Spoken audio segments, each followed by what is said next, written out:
effectué en règle avec la loi, jurisprudence Mohamed El Makhtar Diop. mbokk yi dañuy daal di ñëw si li nga xam ne que moo di mbiru Tahirou Sarr. Qu'est-ce qui retient Tahirou Sarr en prison maanaam lan moo ko daal di téewoon si li nga xam ne que moo di kaso bi du côté de la régie. Donc pour les deux affaires, Tahirou Sarr a cautionné beaucoup plus que ce dont il est accusé avant. maanaam ki nga xam ne que moo di Tahirou lam joxe moo ëpp fuuf la nga xam ni itam moom la koy daal di toppee. mbokk yi donc il est cautionné wala kon il a cautionné en numéraire et en nature conformément à l'article 140 du code de procédure pénale. Les cautions versées sous autorisation du juge d'instruction, mais aussi les ordonnances de cautionnement disponibles. L'agent judiciaire de l'État d'accord à toutes les étapes de la procédure. Arfan 5 yi Tahirou Sarr da koo matal benn mooy li nga xam ne que moo di Tahirou la nga koy jiim la mu joxe moo ëpp fuuf. Deuxièmement dafa cautionner en numéraire et en nature daal di koy conformé wu ak article 140 bu code de procédure pénale. ñetteel bi aussi ces cautions versées dafa nekk sur l'autorisation du juge d'instruction moo xam ne mën na ko daal def parce que loi bi prévoir na ko Arfan.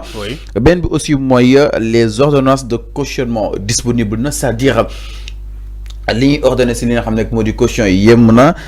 mais aussi bi si gën a am solo dernier bi mooy l'agent judiciaire de l'État d'accord na si li nga xam ne moo di procédure bi. mi ñu jàppoon ni agent bi war na jël ay responsabilités pour képp ku ñëw rek nii da ngay déposer ñu bàyyi rek nga si nga jàll nga jël alalu réew mi ndax ku joxe peut-être benn yoru nga fukk yoo xam ni itam kenn gisu ko Arfan. mais l'agent judiciaire de l'État de la ferme ndaxte moom d'accord na si li nga xam ne moo di procédure bi. donc lan moo war a mën a téye li nga xam ne moo di justement Tahirou Sarr prison suñu sukkandiku si li nga xam ne moo di jurisprudence bu Mohamed El Makhtar Diop. Oui, il faut que aussi nga xam benn affaire. L'agent judiciaire n'est pas le juge. D'accord. Tu as compris. L'agent judiciaire de l'État n'est pas le juge. Il siège pas au niveau du pôle financier judiciaire. Agent judiciaire de l'État moom mooy régler wàllum koppar diggante l'État ak un citoyen ou bien benn entité loolu mooy liggéeyam. Mais agent judiciaire de l'État du àttekat. Il faut nga xam loolu. Quand il me dit que oui, l'agent judiciaire a accepté, d'accord, il a accepté. Maintenant il reste l'appréciation du juge d'instruction. Vous faites que au niveau du pôle financier judiciaire, lañ di atte. Donc ce pôle financier judiciaire là, moi apprécier les cautions déposées. Ñu ñi xamal ni que peut-être caution yi tey lañ koy déposer wala déposer nañ ko demb. Alors, bu ñu déposer ces cautions là en espèces et en nature conformément à la loi, comme tu le dis, maintenant il va rester à l'appréciation du juge. Baham ndax les cautions qui ont été déposées ndax mom selon et conformément à la loi comme tu l'as dit, est-ce que war na ko mën a permettre mu may leen liberté provisoire en attendant ñu wëyal enquête bi. Attention, les phases sont ressemblées. C'est-à-dire la procédure. Fallo justice dafa am lu muy doxé. Mota mané la malgré tout ce qui a été déposé comme tu l'as cité, il reste l'appréciation. Le juge il est libre d'apprécier les cautions qui ont été déposées. Ndax dina accepter d'accorder la liberté provisoire à Tahirou Sarr ou pas. Lolu yoon mo koy wax. Le juge dafa am lu ko teunk, il agit sous l'autorité de la loi. C'est pas l'agent judiciaire de l'État. L'agent judiciaire de l'État yoonam nekkul ci até parce que il n'est pas un juge. Il faut nga xam lolu. C'est le juge moy apprécier mom moy até. Point. Maintenant on attend l'appréciation du juge du pôle financier judiciaire, le juge d'instruction. Vous faites qu'il accepte la caution qui a été déposée par Tahirou Sarr et conformément à la loi, vous faites qu'il a apprécié et jugé nécessaire d'accorder cette liberté provisoire, dina ko def. Ouais, il a aussi, malgré tout ce qui a été déposé, il y a un élément bu dugagul. Il faut que l'élément bobu dugu. Wala ba légui sama appréciation man koy basé ba légui doyul.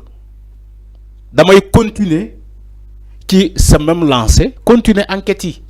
parce que malgré les cautions qui ont été déposées, même si vous faites que le juge est d'accord pour accorder une liberté provisoire, ñakul enquête bi dafay wéy di continuer.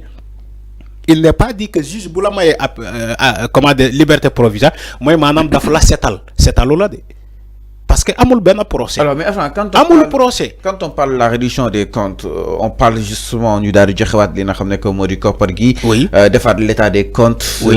Si réew mi ak li nga xam ne que moo di tolluwaay bi exactement. Alors donc on Tahirou Sarr qui c'est justement joxe li nga xam ni itam ëpp na. Lañ koy ji même su nekkee dafa daw sax. Oui. Enfin xaalisam mi ngi si li nga xam ne que moo di kanamu justice concrètement. Oui.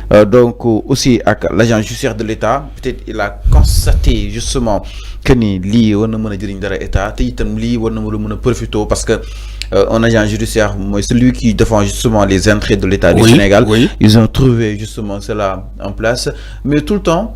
Procureur bi tout le temps mooy ñëw dernier ressort parquet bi mooy ñëw chamboulé lépp ci kaw la Diop aussi on avait assisté justement à ce genre de situation même ba si ba Diop Ousmane Sonko nekk ci opposition bi kaw ñoom Cheikh Bara ñu bëri procureur moo ñëw opposé wu par rapport ak seen libération. Oui. Enfin ces pouvoirs que détient exactement justement le parquet en l'occurrence celui qui l'incarne di li nga xam ne que moo di le procureur assise de justice yi exactement. Bonne réforme le concrètement peut-être. Le réquisitoire du procureur réquisitoire du procureur n'a rien à voir avec le verdict qui sera rendu par le juge.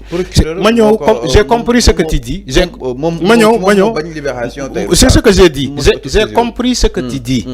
Non, bion juge n'est que juge bi dafa ñëk bañ avocat changer. Voilà, c'est ce que j'ai dit. Dem saisir les agents judiciaires de l'État. Agents judiciaires de l'État ñu d'accord. Procureur bañ. Concrètement. OK. Dans tes dits, tu as dit que l'agent judiciaire défend les intérêts de l'État. D'accord.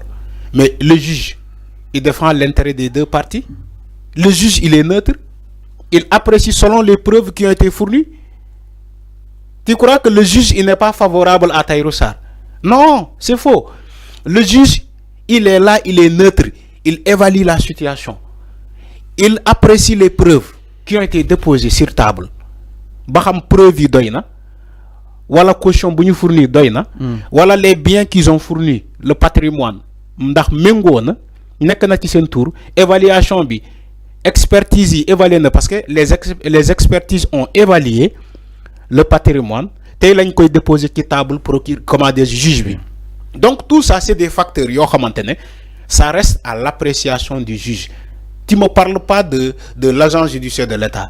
L'agent judiciaire de l'État moi li ma la waxone c'est pas un juge, c'est pas le juge. Il défend les intérêts. Certes, c'est un magistrat financier qui défend les intérêts de l'État, mais il n'est pas le juge. Au dernier ressort, il ne va pas rendre un verdict, l'agent judiciaire de l'État. Même si Tahirou Sarr bu déposer caution bu ne ko waa baax na gongo mu traiter tous les dossiers mu ne lii yëpp yemb na d'accord na baax na mais cet agent là il va pas rendre le dernier mot. Le dernier mot c'est le juge qui le rend selon l'appréciation des preuves qui ont été fournies. Loolu laa lay wax pour nga comprendre loolu. C'est pas difficile de comprendre. Donc il faut pas tarder tellement le débat sur le procureur, le parquet financier. Non, c'est-à-dire le pouvoir du parquet exactement. Le parquet. Parce que enfin loolu dafa yag nek fi ay bëgg mais le parquet yag nañ ko bëgg concrètement c'est-à-dire ces pouvoirs comment nañ sa mëna démé aujourd'hui pour wàññi. Mais il faut comme lu ñu waxone il faut un juge des libertés. Té Diomaye wax na ko kéro. Pour wàññi dooley procureur, il faut la création d'un juge des libertés. Il l'a dit, face à la presse, il est revenu sur le juge des libertés. Tout ça, c'est les conclusions du rapport des assises de la justice. Donc, il est là pour s'orienter sur les conclusions. Cette conclusion-là, l'assise à Diamniadio sur la modernisation et la réforme de la justice. Là où on a jugé nécessaire de créer un juge des libertés. Tant que juge des libertés amul, le procureur aura toujours cette force-là. Malheureusement. Donc, on accepterait. Donc, tout ce qui se passe actuellement, c'est une affaire de justice. Justice, moi, je dirais le dernier mot. c'est pas un agent judiciaire de l'État. Donc, à supposer que ils ont fourni toutes les preuves nécessaires, ils ont fourni tout le cautionnement qui a été demandé, à supposer que lolo amna.